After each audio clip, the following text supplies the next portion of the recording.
And if they do remember it, they start to doubt themselves. The experts can't be wrong, you see. Now, when you look into some of the big true experts that were helping to socially engineer the 20th and 21st century, in fact, a lot of the agendas you're living through right now were designed by guys in big think tanks working for the most powerful and wealthiest people on the planet, like Aldous Huxley and Russell and various other ones working in these teams as scientific advisors. You have to go into what they wrote about, what they saw, and what they hoped for, actually, as an upcoming type of system. And these guys knew the reality of their own era. They were well aware that the public had been given one means of perception, one training for the public as consumers and workers and taxpayers, and one for themselves, those who already saw themselves as controllers and above all of that. And Aldous Huxley wrote in Brave New World Revisited.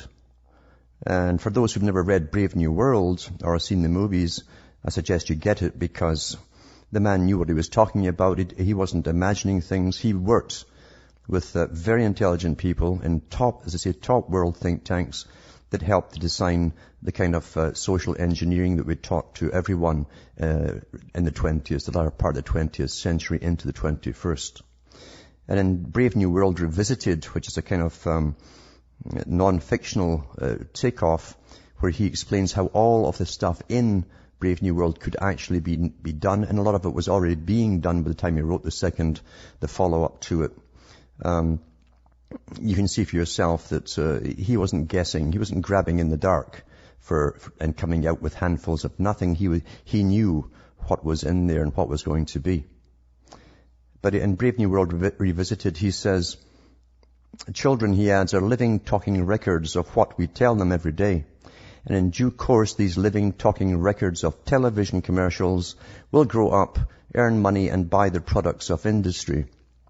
Think, writes Mr. Clyde Miller ecstatically, think of what it can mean to your firm and profits if you can condition 1 million or 10 million children who will grow up into adults trained to buy your product, as soldiers are trained in advance when they hear the trigger words, and he uses trigger words, and they are Pavlovian trigger words, forward march.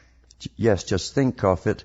And at the same time, remember that the dictators and the would-be dictators have been thinking about this sort of thing for years, and that millions, tens of millions, hundreds of millions of children are in the process of growing up to buy the local despot's ideological product, and like well-trained soldiers to respond with appropriate behavior to the trigger words implanted in those young minds by the despot's propagandists. Now, when you hear that and you read that, think green. Think green. Think sustainability. Think depopulation. Think austerity. Think CO2, etc., etc.